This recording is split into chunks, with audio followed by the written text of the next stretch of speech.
अभी जो हम लोग का चैप्टर चल रहा है तो 7.1 चल रहा है। तो 7.1 मतलब निर्देशांक ज्यामिति।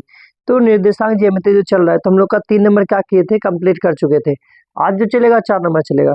तो 4 नंबर क्वेश्चन किया जाए कि जांच कीजिए कि क्या बिंदु जो दिया हुआ है, ये हमारा बिंदु दिया हुआ है 5, -2 फिर 6, 4 और 7, -2 एक समद्विबाहु त्रिभुज के शीर्ष से। क्या बोला, एक समद्विबाहु त्रिभुज। सबसे पहले एक बार हमको क्या बनाना है, समद्विबाहु त्रिभुज, और इसको जांच करके देखना है कि ये समद्विबाहु त्रिभुज है या नहीं है। तो इसको ए मान लेते हैं, इसको बी मान लेते हैं और इसको क्या मान लेते हैं, सी मान लेते हैं। तो क्या है 5, -2, उसके फिर क्या दिया हुआ है 6, 4, उसके बाद जो दिया गया है क्या दिया है 7, -2, ये हमारा दिया गया है। और इसको हमको जांच करना है कि समद्विबाहु त्रिभुज है या नहीं है। तो हम इसको कैसे जांचेंगे समद्विबाहु त्रिभुज है कि नहीं। सबसे पहले समद्विबाहु त्रिभुज का पता होना चाहिए कि समद्विबाहु त्रिभुज कहते हैं किसको है। तो समद्विबाहु त्रिभुज उसे कहते हैं जिसका दो भुजा बराबर हो। क्या हो, जिसका दो भुजा बराबर हो तो उसको हम लोग क्या बोलेंगे, समद्विबाहु त्रिभुज बोलेंगे। जैसे मान के चलिए ये भुजा और ये भुजा मेरा क्या है, दोनों बराबर है, तो ये हमारा समद्विबाहु त्रिभुज है। अगर मान के चलिए ये भुजा और ये भुजा बराबर है, चाहे दो भुजा, चाहे ये हो ये दोनों हो, चाहे ये दोनों हो, अगर दोनों में से कोई भी या ये दोनों में से कोई भी अगर भुजा बराबर हो जाता है तो समद्विबाहु त्रिभुज होगा, और नहीं तो क्या होगा, समद्विबाहु त्रिभुज नहीं होगा। तो हम लोग कैसे करेंगे, पहले जांचेंगे। पहले क्या करेंगे, जांचेंगे किससे, दूरी सूत्र से। किससे जांचेंगे, दूरी सूत्र से। तो हम लोग सबसे पहले ये हमारा कितना नंबर का, 4 नंबर का, 4 नंबर ले लेते हैं। तो पहले क्या लेंगे, ए बी लेंगे। दूरी सूत्र मतलब ए बी बराबर अंडर रूट क्या लिखेंगे, x2 - x1 का whole square plus y2 - y1 का क्या हो जाएगा, होल स्क्वायर। तो सबसे पहले क्या करेंगे, ये हमारा x1 है, ये क्या हो जाएगा x2, फिर ये क्या हो जाएगा y1, ये हमारा क्या हो जाएगा y2। तो हम लोग क्या करते हैं, सिर्फ इसको मान रख देते हैं। तो x2 क्या है 6 है, 6 ले लेते हैं, माइनस से माइनस x1 कितना है 5 है, 5 ले लेते हैं। अब इन दोनों को क्या कर देंगे, होल स्क्वायर। इन दोनों क्या करेंगे, होल स्क्वायर, फिर प्लस से बीच में प्लस रखेंगे। y2 कितना है 4 है, 4 ले लिए, माइनस फिर कितना है y1 कितना है -2, तो -2 रख लेते हैं, -2। इन दोनों क्या करेंगे, होल स्क्वायर कर दिए। उसके बाद बराबर बराबर रखेंगे। उसके बाद क्या है 6 में से अगर 5 घटे कितना बचेगा, एक का क्या हो जाएगा मेरा होल स्क्वायर, प्लस 4 है 4 ले लेंगे, माइनस माइनस क्या होता है, प्लस होता है, तो प्लस लिखेंगे। उसके 2 है 2 ले लेंगे। उसके फिर क्या करेंगे, देखेंगे 1 का स्क्वायर कितना होता है, 1 होता है, 1 ले लिए। उसके 4 और 2 कितना होगा 6, तो 6 का स्क्वायर करेंगे तो कितना होगा 36 हो जाएगा।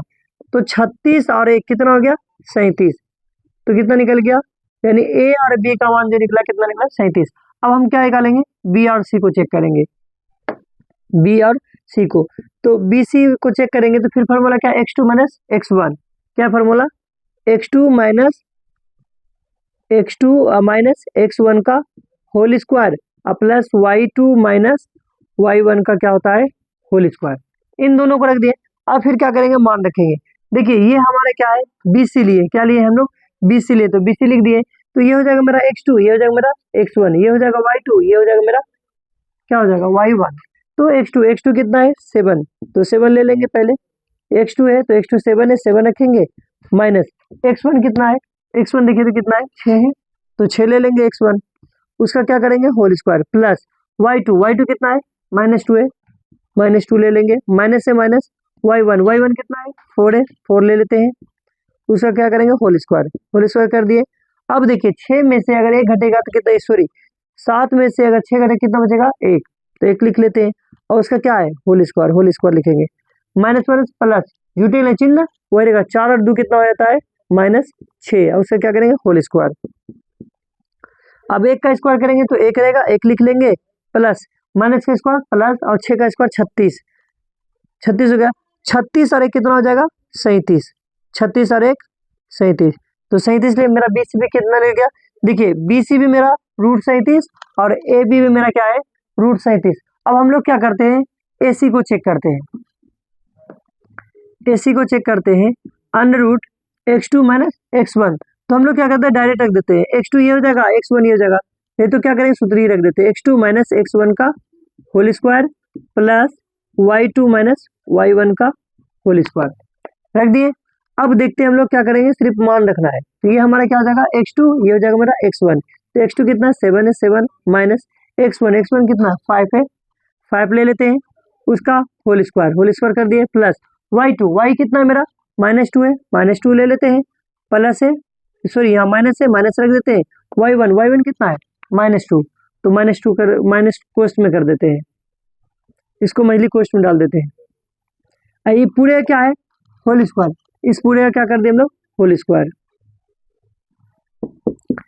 अंडर रूट है, अंडर रूट रख दिए, 7 में से 5 घटे कितना बचेगा 2 रख देते हैं, और उसका क्या है होल स्क्वायर कर देते हैं, प्लस प्लस मझली कोष्ट रखेंगे, उसके -2 है, -2 ले लिए, माइनस माइनस क्या होता है प्लस, प्लस लिख लेते हैं, उसके कितना है 2 है, 2 ले लेते हैं उसका होल स्क्वायर। अब देखिए 2 का क्या हो जाएगा, 2 का स्क्वायर करेंगे तो कितना होगा 4, और प्लस से प्लस 2 में से 2 क्या हो गया मेरा कैंसिल, तो बच्चा 0, 0 का स्क्वायर करेंगे क्या हो जाएगा 0। ये 4 का जो वर्गमूल निकालेंगे तो कितना निकलेगा 2 निकलेगा। अब ये बताइए मेरे पास क्या ए बी था, ए बी निकाल लिए, बी सी था, बी सी निकाल लिए, और ए बी और बी सी क्या हो गया बराबर हो गया, और क्या ए सी बराबर है नहीं है, तो इसलिए यह क्या है एक समद्विबाहु त्रिभुज है, क्या है समद्विबाहु त्रिभुज है। क्यों, क्योंकि हम पहले ही बता चुके थे कि जब दो भुजा बराबर हो जाए, कोई भी दो भुजा, तो ये हमारा क्या कहलाएगा समद्विबाहु त्रिभुज होगा। तो हम लोग क्या है कि ए बी बराबर हो गया किसके बी सी के, ए बी बराबर हो गया बी सी के, तो इसलिए क्या है ये क्या है हमारा समद्विबाहु त्रिभुज है। तो ये हम लोग का 4 नंबर था, ये कंप्लीट हो गया। अब फिर 5 नंबर देखते हैं।